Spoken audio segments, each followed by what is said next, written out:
Good morning, everyone, and welcome to the 21st Century Business Forum. I'm your host, Clay Young. This morning, we are excited to have with us the man known as the best professional sales trainer in America, Jack Daly.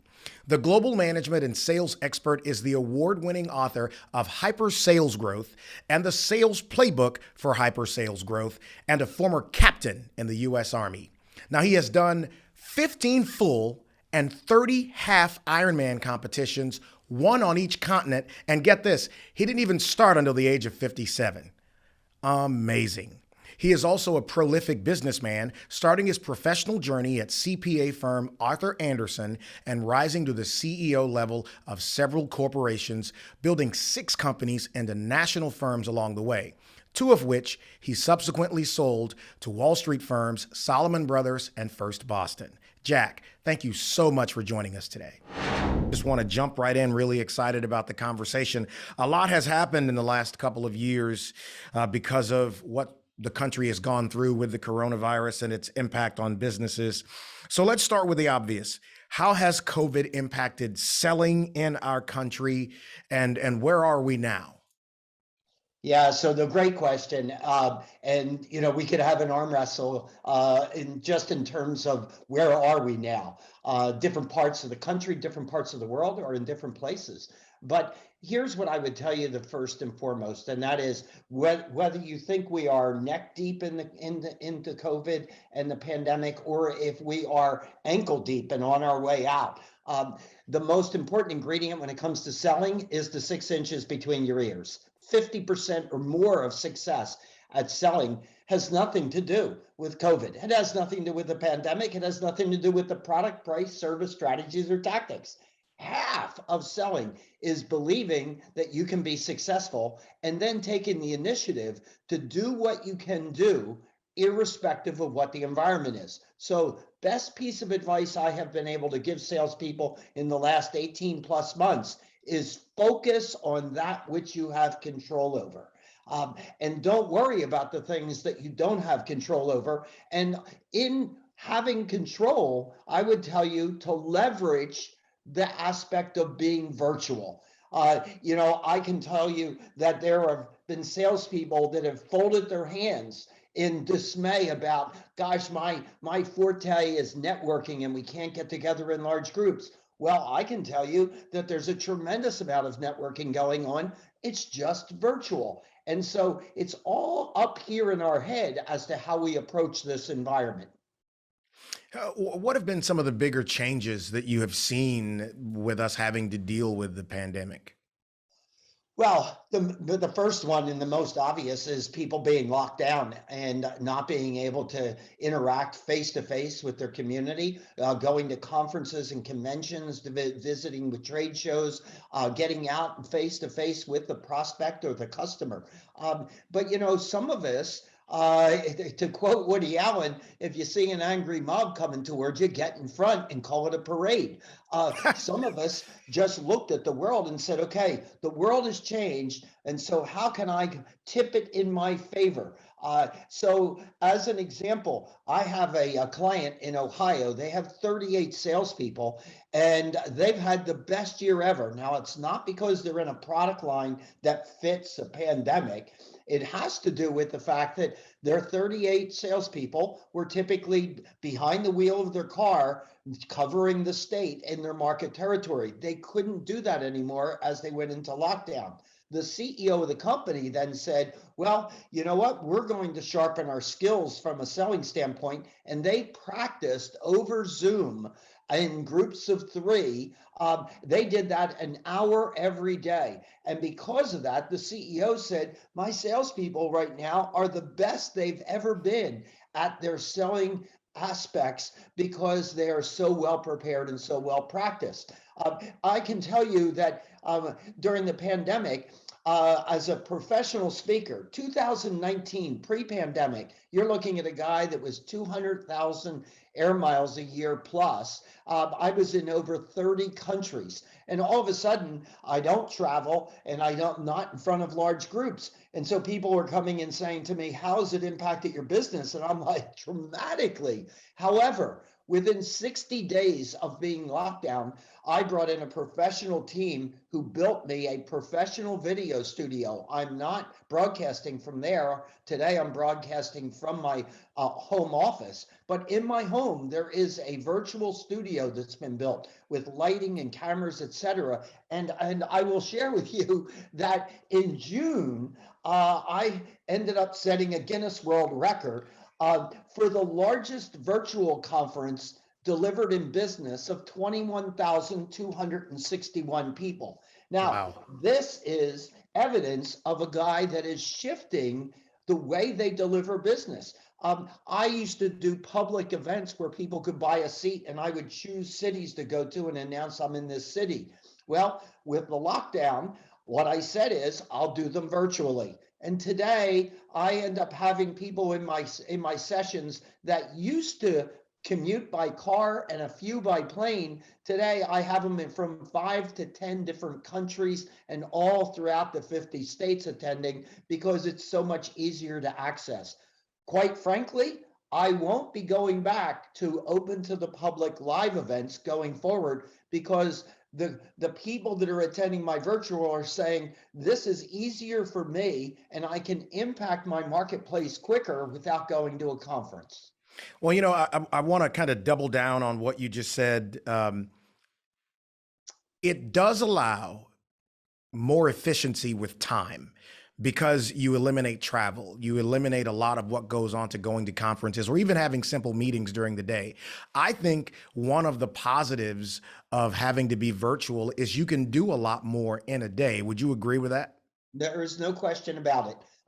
The key is to stay self-disciplined, to not take your eye off the ball, to, if you're working out of some type of place like your home, to make sure that you've got some space of privacy, if you will, a place that's conducive to being effective and not being distracted with a lot of things that the at home might present itself with.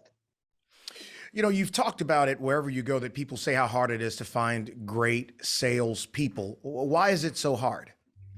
Well, if we take the pandemic, we all recognize there is an additional challenge going on with finding people. There is an employment search that's historic in terms of finding people. But pre-pandemic and pandemic, we've always heard the same question. Really hard to find good salespeople. And I will turn to someone and say, well, are you looking for good salespeople? And they go, well, of course I am. And I turn to them at that moment and say, perfect, show me the list. And they look at me dumbfounded. If you don't have a list of people that you're looking for, well, you're not really looking for them. What you're really doing is being reactive and saying, I hope a good salesperson shows up at my doorstep, which I haven't found that process to work very well. So one of the key aspects of finding good salespeople is build a list of great salespeople that you would like to work in your company. And by the way, don't just make that list industry specific to your industry, because we have found that a great salesperson can learn the industry better than a poor salesperson that knows the industry has difficulty moving up in the ranks. The next thing that I would tell you is important from a recruiting standpoint is to know what you're shopping for, to know what you're looking for. And what I'm talking about there is a profile. And I'm not talking about a job description. I'm talking about a position profile. What are the personal attributes and characteristics that make a great salesperson in your industry and in your company? And then once you have your list, you have to nurture the list. No different than a salesperson nurturing their prospects. And that would be a courting process. My courting process in recruiting is 2 touches per month on each person that's on my list. And a touch would be a personal visit, a phone call, an email, a voicemail, a snail mail, any way that I reach out and stay in touch. And if we do that with enough people on our list, you're going to find that you're not having a hard time finding salespeople. Last item that I would add onto the list, consider as a company having a bonus paid to all of your employees to help you find people that meet the profile and make that bonus something significant. Hmm. You know, you talked a second ago about the attributes of a salesperson. What do you consider to be essential attributes every salesperson should have? That's a great question. And here in one word is the answer, but I'll give it to you in more than one word. But here is the key word: grit. Grit. Never, ever, ever, ever give up. Um, you know, what you're going to have as a salesperson is you're going to have a lot of people not returning your calls, not responding to your emails, not responding to your LinkedIn requests. Those that respond, you're going to hear no more than you're going to hear yes. And so you have to have that grit, that tenacity. That's what we're really looking for.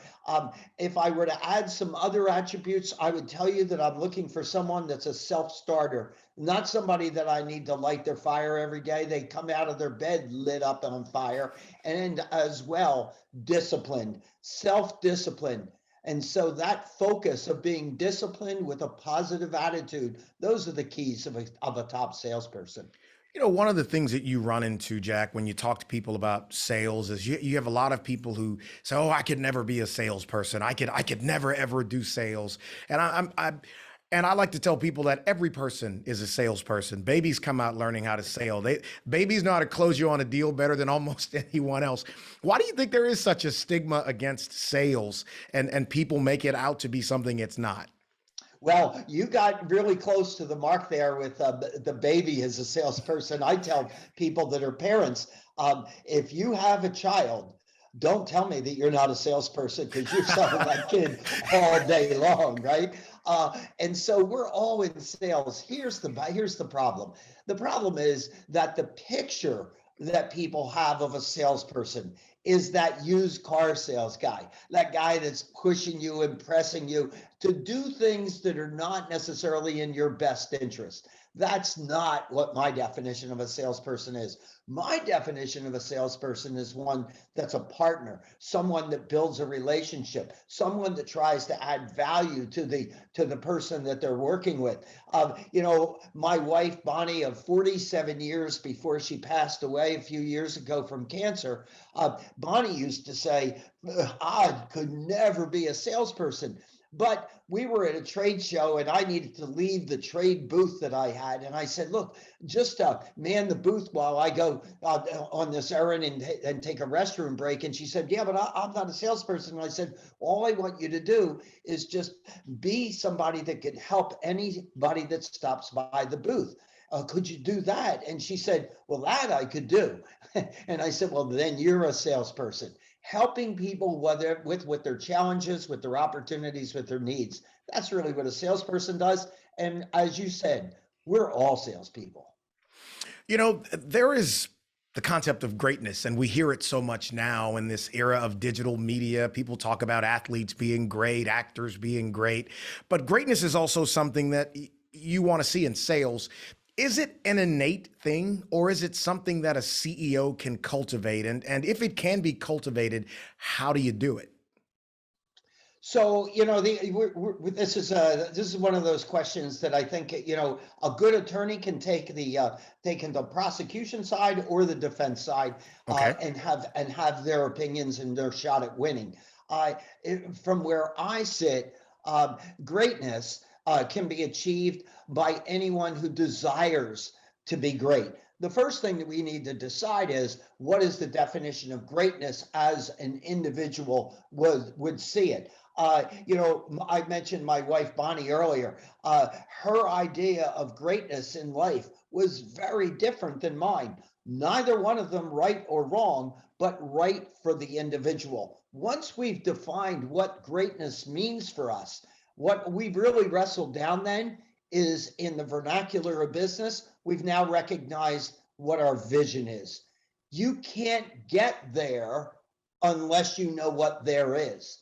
And so the way I like to say it is this: figuring out what great means to you, what will meet that test in your life.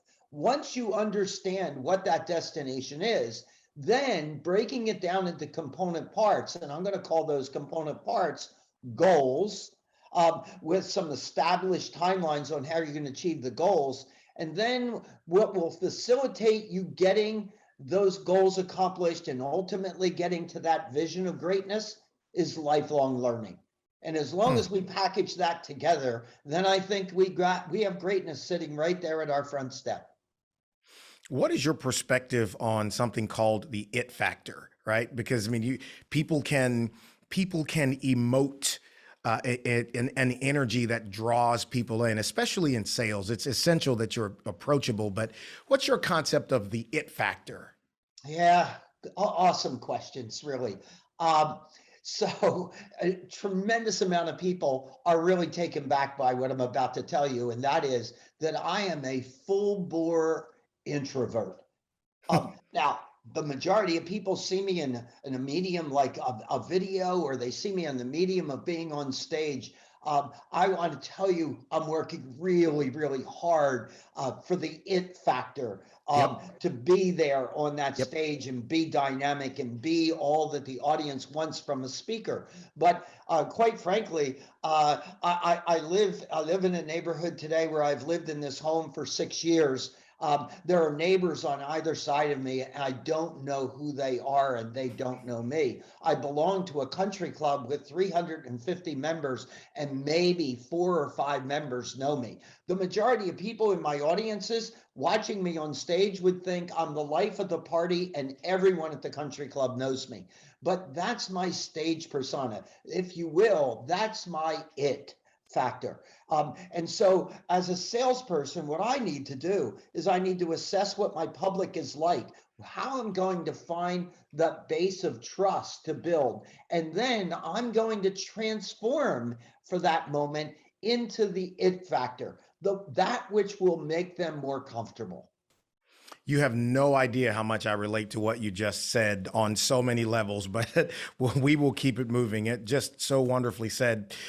You've also said that a great sales manager's job isn't to grow sales. What do you mean by that?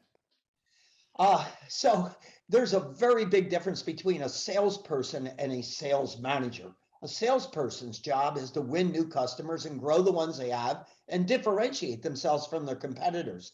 A sales manager's job is something highly different. The sales manager's job is to grow salespeople in quantity and quality. Because if you grow salespeople in quantity and quality, they in turn will grow your sales. So let's take it as an example. I started selling at the age of 7. And at 7 years old, I owned the market and charged twice the price of every kid I competed with. But I can tell you, over my 40, 50 years of selling, I'm a darn good salesperson. But here's the biggest problem. There's only so many hours in the day. I can only make so many calls. I can only take so many calls. I can only write so many orders. But if I were to hire 5 people and teach them what I know about selling, those 5 people will outperform me eventually. Well, instead of 5, what if it was 10? Instead of 10, what if it was 20? How about this? I'll take you to my largest sales force. My largest sales force had 2,600 salespeople.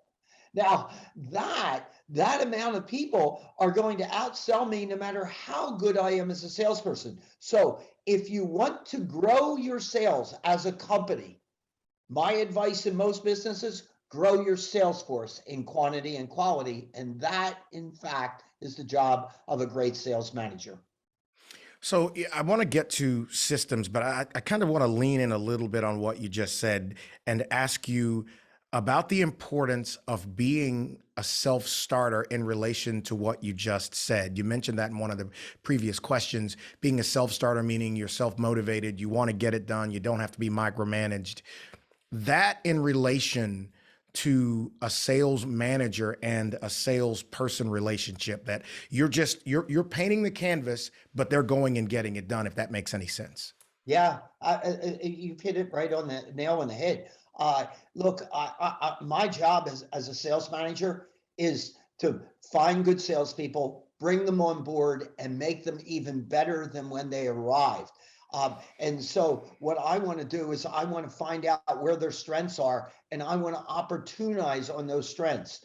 I want to find out where their weaknesses are. And what I want to do is I want to shore up, not necessarily change them, but shore up the areas in which they're weak with some type of support mechanisms. We spend an inordinate amount of time trying to fix the things that we're not very good at. And I think that's a misuse of time. Find people that are really good at the areas that your salespeople that are terrific at some things and supplement them with that. I can tell you that I was a horrible student in science. And so why would you want me to work on my weaknesses in the science area? I was a horrible student at learning foreign languages. Please don't do that. Bring me an interpreter. Don't try to give me homework on how to be a better person at speaking some type of language, because it's too high a hurdle for me to climb. Let me focus on that which I'm really superb at, and then support me with in other ways. That's a sales manager's job. Make that assessment on each one of the people on your team. Okay, well, let's talk about salespeople having systems or a series of processes in place so that they can excel. What do you mean by that? Or what do you expect that to look like? Yeah, so let's go back to 2,600 salespeople. They were operating out of over 100 locations in the United States, and each time I would visit one of those locations, I had a similar presentation, and part of that was this: there aren't 2,600 best ways to sell this stuff. Hey, gang, what do you think about finding the best way that we could sell this? Build the systems and processes to reflect those best ways, practice the systems and processes, and then I bet you we annihilate the competition. And so one of the things that I'm famous for out there is this saying: sports teams are run better than most businesses. Sports teams are run better than most businesses. There isn't a coach in any sport at any level that would consider putting their players on the field without a playbook and without sufficient practice of the playbook. But when I wrote my best-selling book, Hyper Sales Growth, we were inundated with calls and requests to help companies grow at a significant pace. And I said, well, let me understand how you sell today, and we'll buckle on the next iteration to your processes. 98 out of every 100 companies that contacted me did not have a sales playbook. And so what I'm saying is this: if your company doesn't have a sales playbook, if you don't have documented systems and processes reflecting best practices, what that means by default is that each salesperson is selling their own way. That's like getting in the huddle in a football game and the quarterback saying, everybody go long and look, see if you can get open. That coach isn't winning many ball games. Here's the sad news. The sad news is that the top performing salespeople are the same people in most companies year after year after year. We have a president's club, a chairman's club, and I'm invited to speak at those clubs, and I'll go back multiple times to the same client, and it seems like a reunion because the same people are there. Now, think about this. They have the same economy, the same competitor, the same product, the same price, the same service, but the same people are at the top of the pack. It's very simple to me. Find out what your best people are doing, build it into processes, and then practice the processes. Now, we've got a group of current and aspiring CEOs in our audience, obviously watching this. And so these forums give people an opportunity to learn from the absolute top of the wave in various industries. And you being in sales, this question that I'm going to ask next is worth the price of the trip all by itself. How does a great salesperson prepare for a sale? Let's do it this way. Do your homework. You know, one of the greatest things that has come to the sales world over the last 20 years is the internet. On my cell phone, I can do an incredible amount of homework on an individual or a company. I can discover their products, their services. I can discover where their vision is. I can discover what they're trying to accomplish. I can even identify where and who they're competing with. And sometimes I can, even if I do my homework well enough, I can actually find where their pain points are. Now, if I'm doing my homework, I'm leveraging the internet in that regard. I'm doing my research in that regard. And then this is really, really key. And then find a way to help those prospects and customers with whatever challenge or opportunity they're currently wrestling with. They will do business with you. Now, here is the key that I want to really impress upon the listener, and that is this. The answer that you give them doesn't always need to be your company, your product, or your service. I will tell you, in my business, over 30% of the leads that come into our company, we then flip to some other resource because we feel as though that's a better fit for that prospect or customer. And whenever I do that, business bounces back to me. And the reason that it bounces back to me is because I've earned their trust. And at the end of the day, selling is the transfer of trust. So if salespeople spent more time figuring out how to help their prospects and customers and less time trying to sell their stuff, they would sell more than they've ever sold before. Well, don't you think, Jack, if with what you just said, if you're successful at building a relationship with your client, they're going to create more reasons to buy something from you. They will find more reasons to come to you because at the end of the day, you're providing solutions, no matter what product or service you're selling, right? Without a doubt. The 90% of my business today is repeat and referral. That's a very sweet place for a salesperson to be. But the reason that it's 90% repeat and referral is, one, people, I've earned their trust over time. They realize I'm not trying to sell them something. I direct them into the area I think that will best suit their needs. And they have learned to be reliable on me. In other words, I'm going to be one of the first people they call, regardless of what they're challenged with, because they said, well, the last time I talked to him, he didn't try to sell me something. He actually pointed me in a direction that had a solution that really worked for our company or for me as an individual. And so I'm going to give the guy a ring again and see what happens. That is the bedrock. Trust is the bedrock. So, people make mistakes in various areas of business. What are three common mistakes people make as a salesperson? The first one will be shocking, I think, to an awful lot of people. But the first mistake is we ask salespeople, or salespeople themselves take their own initiative, and they call on too many people. When we really sit down and look at the sales organizations of companies, the better performing salespeople actually call on less people and they write more business. The key is they call on the right people. Too many salespeople calling on too many people that don't deserve to be called on. And if you spread yourself too thin, you then have challenge being remembered, having an idea of where the needs are, and building that bedrock of trust. So narrow your focus. Focus precedes success. The second mistake that I see being made is something I alluded to earlier. I'll be more blunt now. Too many salespeople out pitching.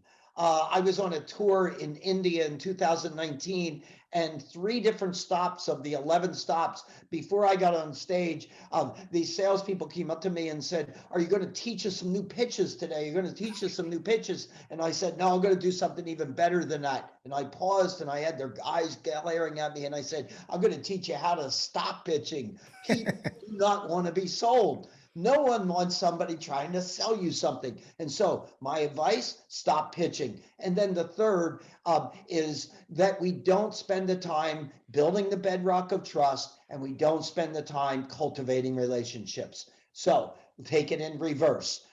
Narrow your focus, stop pitching, and build relationships based on trust. That's the key. Okay. What is a high payoff activity?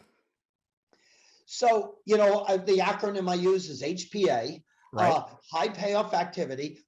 What we've discovered is going into companies, that more than 50% of a salesperson's time is being spent on things that don't win new customers or grow the ones they have.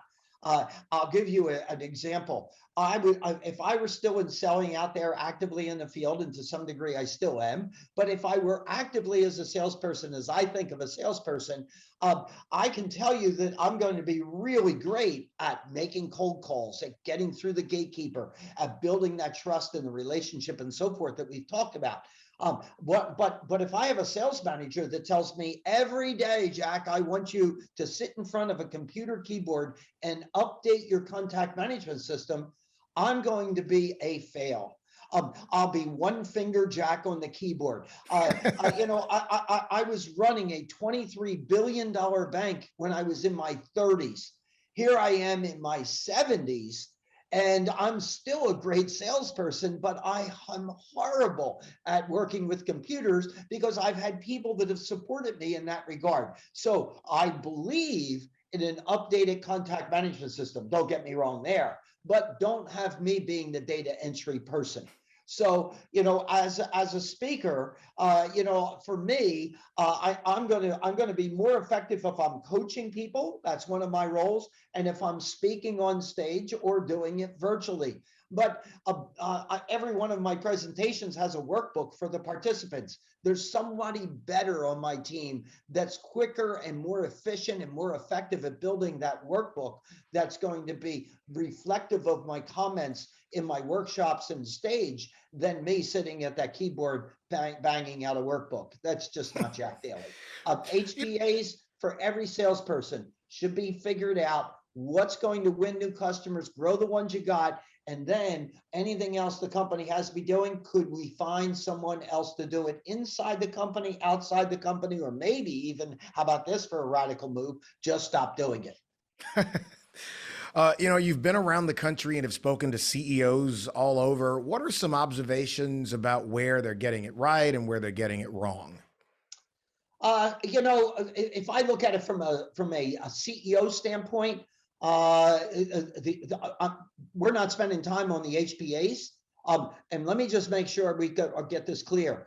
I'm not just talking about the salespeople not getting it right on HPAs. I do one-on-one CEO coaching with CEOs all over the world. And what I find is I want to know, what does your typical work week look like? What are you working on? What does your typical month look like? And what are you spending your time on? And what I find is that the CEOs don't know where their high payoff activities are either. So they're not getting their HPAs right in most cases. I have CEOs coming to me that say they want my help in growing their business, and I ask them, "What's your vision for the business?" And I get a blank stare. I want it to be bigger. Well, how much bigger? Bigger. You can't be that general. As I said earlier, you can't get there unless you know what there is. But if you were a $150 million company and you told me that you wanted to be a $500 million company within the next 5 years, there's a vision. Now we can break that down into pieces and figure out what we need to do to get there. A third area that CEOs drop the ball on is that word focus. Particularly entrepreneurial CEOs, chasing shiny objects. What I try to teach my CEOs that I work with is pick your lane and then focus and own that lane. Another area that I wish we would spend more time on at the CEO level is the culture of the company. Creating an environment where the people who work in our company don't get up moaning about having to go into work, but actually jump out of bed and say, "Hot damn, I get to go to work at this great company." And so, are we spending our energy at creating a winning culture? Well, those are few of the key areas of a CEO that I wish they were spending more time on. Once this webcast is over, what's one of the most important changes that you think a viewer can implement to get to that place they want to be? You know what? I'm going to give two. One of them is Prioritize your prospects and your clients. Just list your prospects and your clients in the order in which they are of the highest priority, and then figure out how to spend more time on the ones that are at the top of the pile. Again, calling on less people and writing more business. I've worked with an awful lot of CEOs over the last 3-4 years that I've been coaching people, and I will tell you that has been a game changer for them, and it doesn't take a whole heck of a lot of time to list them out and prioritize them. And then the other thing that I would tell you, no matter where you are in an organization, no matter what your role is, from a salesperson to a sales manager to the CEO of the company, be sure that you're spending your time on the HPAs. Every single human being is blessed with the same amount of time. We get 168 hours each week. What we have to do is we need to make the best use of our 168. And I will tell you that if anyone were to shadow me, at the end of the day, they'll shake their head and go, man, that was a whirlwind. We got so much done today. But it's because I thought about it. I channeled my energy towards it. I prioritized it, I focused, and then success took place. Amazing. Amazing. All right. Well, thank you so much, Jack. This has been great for me. Hopefully you've enjoyed the conversation as well. You know what? The questions are the key. And I will tell you that's another takeaway for the salespeople. The person who asks the questions is in control. So as a salesperson, if you want to be in more control, go and do your homework. Think through the questions before you get to the prospect customer's place of business. I'd also like to thank all of our guests for joining me this morning and thank our sponsors for making this episode possible. Please join us next month when our guest will be Paylocity's CEO, Mr. Steve Beauchamp. See you then.